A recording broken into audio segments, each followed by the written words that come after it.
Nah, teman-teman, aku bakal menjelaskan bagaimana awal masuknya Cina ke Asia Tenggara.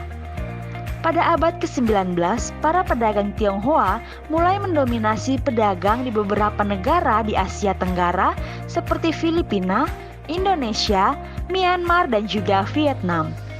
Sistem kapitalis Tiongkok ini mengikuti perubahan ekonomi yang sangat penting yang dimulai pada tahun 1870. Awalnya, orang Cina abad ke-20 ini adalah pedagang kecil atau para pekerja migran.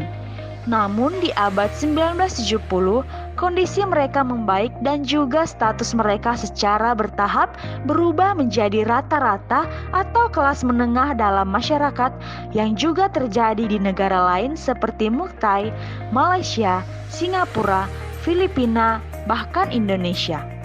Mereka menjadi pemegang kekuasaan ekonomi terbesar di Asia Tenggara loh, meskipun kekuatan tersebut belum menyentuh sisi politik kecuali negara Singapura. Selanjutnya, aku akan menjelaskan bagaimana pengaruh etnis Cina dalam perekonomian Asia Tenggara.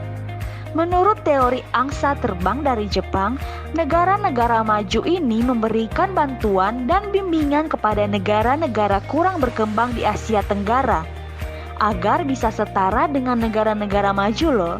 Realisasi dari teori ini tercermin pada aliran investasi langsung dari Jepang dan juga Taiwan ke negara-negara Asia Tenggara.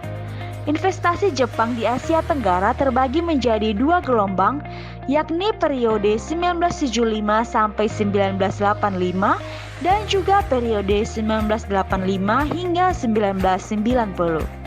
Pada tahun 1985, modal investasi Jepang sebesar 48% untuk proyek sebagian besar terkait dengan sumber daya alam.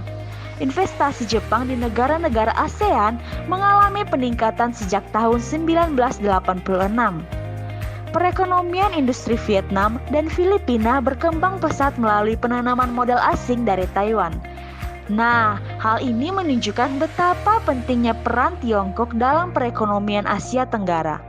Peran Tiongkok dalam perekonomian Asia Tenggara juga jelas dengan hadirnya mitra bisnis lokal Tiongkok di Asia Tenggara yang semakin meningkat.